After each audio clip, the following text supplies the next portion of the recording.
वाक़या याद आ गया है कि आइंदा कभी भी मजलिस हो, महफिल हो, खुतबा हो, किसी जगह के ऊपर भी जब भी मोहम्मद वाले मोहम्मद पे दुरूद पढ़ने का मौका आए तो दुरूद पढ़ने में कोताही न करना और बुलंद आवाज से दुरूद पढ़ना, क्योंकि इसमें वाक़या याद आ गया है।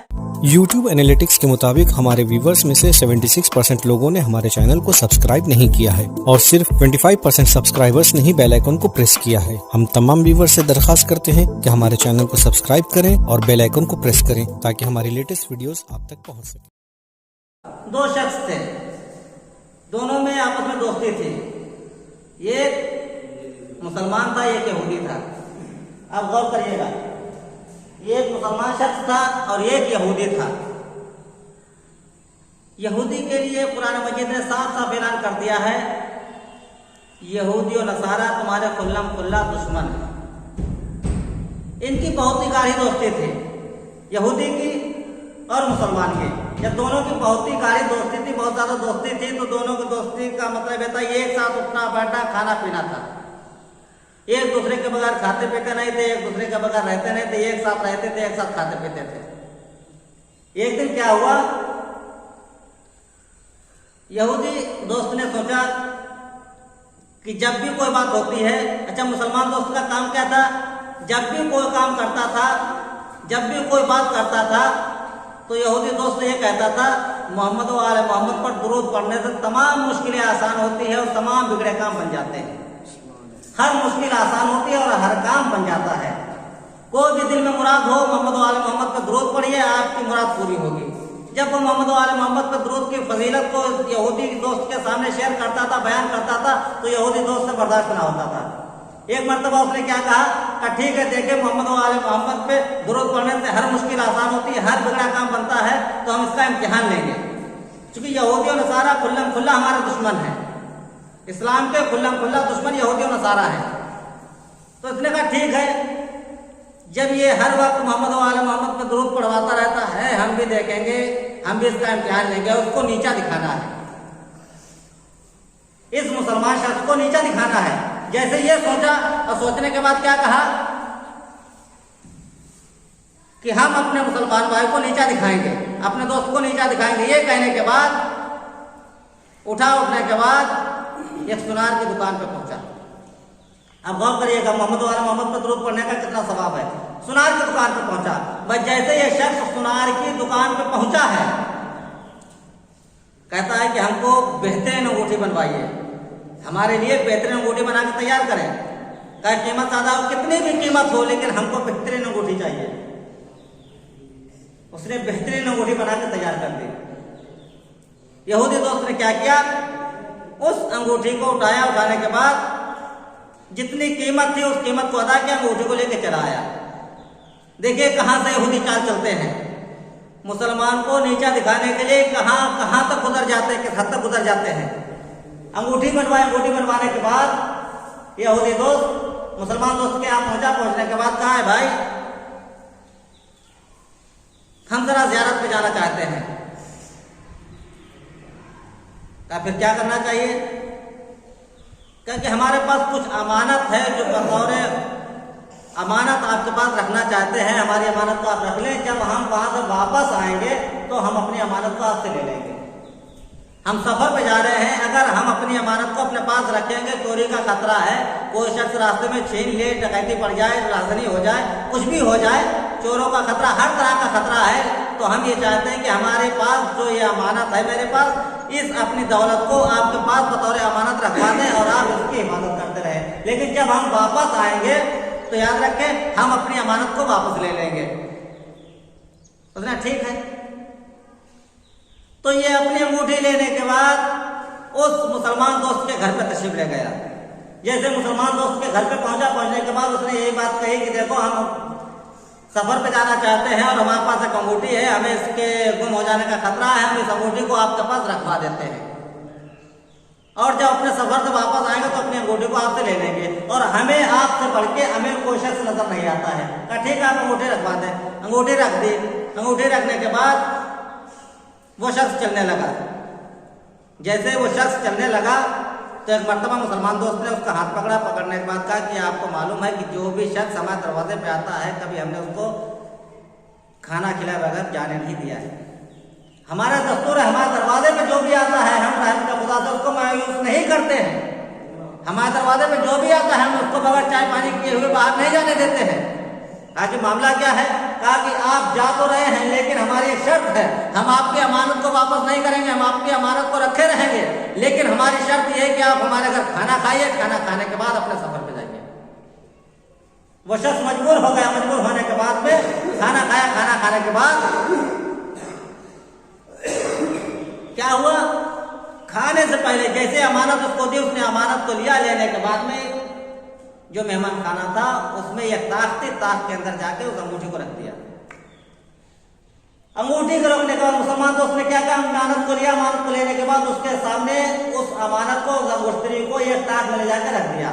बस जैसे उस अंगूठी को उस ताक में ले जाकर रखा, उसके बाद अपनी बीवी के पास गया। जाने के बाद कुछ जो खाना तैयार था उस खाने को लिया, लाने के बाद दस्तरखान सजाया, दस्तरखान सजाने के बाद उसको बिठाया का खाना खाइए।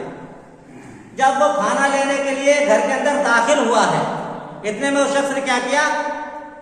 अंगूठी को उठाया, उठाने के बाद अपने पॉकेट में रख लिया। किसने? यहूदी दोस्त जो था। अंगूठी को उठाया, उठाने के बाद में अपने पॉकेट में रखा, पॉकेट में रखने के बाद में जब खाने से फारिग हो गया तो उसके बाद में वहां से चला गया।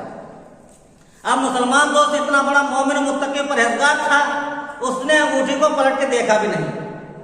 अंगूठी ताक में रखी हुई है, उसने अंगूठी की तरफ निगाह भी नहीं की, उसने अपनी पॉकेट में अंगूठी रख ली।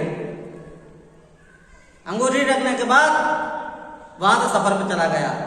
अब जो सफर उसको तय करना था, उस सफर के लिए रास्ते में समंदर पड़ता था। वो कश्ती पे सवार हुआ, सवार होने के बाद समंदर को पार करना चाहता था। अब जैसे वो शख्स बीच समंदर में पहुंचा, अपनी पॉकेट से अंगूठी निकाली, निकालने के बाद में उसको समंदर में डाल दिया। अब गौर करें, समंदर में अंगूठी को डाल दिया, डालने के बाद फिर वहां से वापस आया। वापस आने के बाद अपने दोस्त से मिला, दोस्त से मिलने के बाद कहा भाई अब हम आ गए हैं और हम अपनी अमानत को वापस लेना चाहते हैं। हम आ गए हैं और अपनी अमानत को वापस लेना चाहते हैं। उसने कहा ठीक है, आप बैठिए, खाना खाइए, उसके बाद में आपकी अमानत दे देते हैं, आप अपने घर चले जाइएगा। कहा कि नहीं, हमें जल्दी है, हम अपनी अमानत को लेकर वापस जाना चाहते हैं। कहा कि ठीक है, आप जा सकते हैं, लेकिन मेरी शर्त वही है कि आप पहले मेरे घर पे आए हैं, खाना खाइए, खाना खाने के बाद में जब आप खाने से फारिग हो जाएंगे, आपकी अमानत को आपको दे देंगे और आप चले जाइएगा। उसने कहा ठीक है, मैं तो इनको बेइज्जत करने के लिए बैठा ही था, कुछ देर और सही खाना भी इनका खा लेते हैं, उसके बाद में इनकी बेइज्जती करेंगे, देखें कितने बड़े अमीर हैं, और उस वक्त इनसे पूछेंगे मोहम्मद और आले मोहम्मद पर दुरूद पढ़ने का क्या सवाब होता है, क्या फायदा होता है, क्या मुश्किलें आसान होती है। अभी तक तो ये कहता था कि मोहम्मद और आले मोहम्मद पर दुरूद पढ़ने से हर मुश्किल आसान होती है और हर बला टलती है, हर बला आफत से महफूज रहता है। कहा ठीक है, बैठ गया, दस्तरखान सजाया गया। दस्तरखान सजाने के बाद खाना लगा, खाना लगने के बाद जब खाने से फारिग हो गया, फारिग होने के बाद कहता है भाई हमारी अमानत वापस दे दें। इधर क्या हुआ, जब वो वापस आ रहा था उसी दिन वो जो मछुआरा था, मुसलमान था, मछली का काम करता था, वो समंदर पे गया। जाने के बाद में मछली का शिकार करना शुरू किया। अब उसने मछली का शिकार किया तो एक मछली उसके हाथ लगी। बस जैसे ही एक मछली उसके हाथ लगी, उसने मछली को पकड़ा, पकड़ने के बाद घर पे लेके आया। जैसे उसका दोस्त यहूदी उसके घर के ऊपर आया तो उसने अपनी बीवी से कहा, अपनी सौजा से कहा कि इस मछली को बिरया करो, मछली को बनाओ, बनाने के बाद हम अपने दोस्त की दावत करते हैं। जैसे ही बीवी ने उस मछली को बिरया किया, उसका पेट भरा तो उसके अंदर एक अंगूठी निकली। उस मछली के पेट के अंदर एक अंगूठी निकली। जैसे उस अंगूठी को देखा, एक मर्तबा उसका दोस्त जो मुसलमान था, मोमिन था, मुत्तकी था, परहेजगार था, एक मर्तबा दौड़ता हुआ ताश के अंदर आया। ताश में देखा अंगूठी नहीं। उसने अपनी बीवी से अंगूठी को लिया। अंगूठी को लेने के बाद धुला, धुलने के बाद अपने पॉकेट में रखा। रखने के बाद जब उसको खाना खिला दिया, खाना खिलाने के बाद वो शख्स कहता है ये बताओ वो हमारी अमानत साहब, हमारी अमानत दे दो, हम चले जाएं। अब उस मुसलमान शख्स ने क्या किया, अपने पॉकेट में हाथ डाला। हाथ डालने के बाद में उसके हाथों के ऊपर अंगूठी को रखा। जैसे ही हाथों पे अंगूठी को रखा, एक मर्तबा यहूदी दोस्त तड़प गया। तड़पने के बाद एक मर्तबा नीचे से ऊपर देखता है, उसके ऊपर पसीने आते हैं। मुसलमान दोस्त पलट के कहता मुझे इतना बताओ तुम्हें पसीना क्यों आ रहा है, इसकी वजह क्या है? तो पसीना इसलिए आ रहा है, हम तुम्हारा इम्तिहान कर रहे थे। अभी तक तुम ये कह रहे थे मोहम्मद और आले मोहम्मद पर दुरूद पढ़ने से हर मुश्किल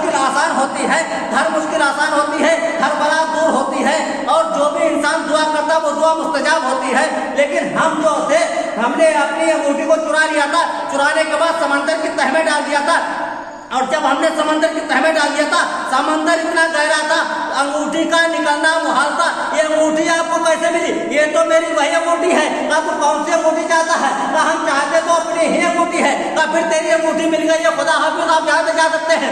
कहा मुझे ताजुब इस बात के ऊपर है, मैंने अंगूठी को समंदर में डाला था, ये अंगूठी आपकी पॉकेट में कैसे आई? तो एक मरतबा मुसलमान दोस्त ने पलट के कहा तुम्हें नहीं पता है?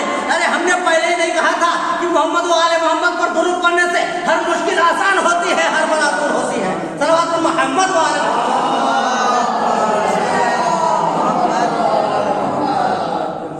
हमने पहले ही कहा था मोहम्मद व आले मोहम्मद पर दुरूद पढ़ने से हर मुश्किल आसान होती है, हर बला दूर होती है, और इंसान हर इम्तिहान में कामयाब होता है। तुमने अंगूठी को उठाने के बाद में समंदर में डाल दिया था, लेकिन हमने जैसे ही मोहम्मद व आले मोहम्मद पर दुरूद पढ़ा, परवरदिगार आलम ने हमारी मदद फरमाई और अंगूठी हमारे हाथों में आ गई। तो हमें भी चाहिए मोहम्मद व आले मोहम्मद पर जब भी दुरूद पढ़ने का मौका आए तो उस वक्त शर्म हया को एक किनारे रख दे, क्योंकि मोहम्मद व आले मोहम्मद पर दुरूद पढ़ने से हर मुश्किल आसान होती है, हर बला दूर होती है। इससे अच्छा कोई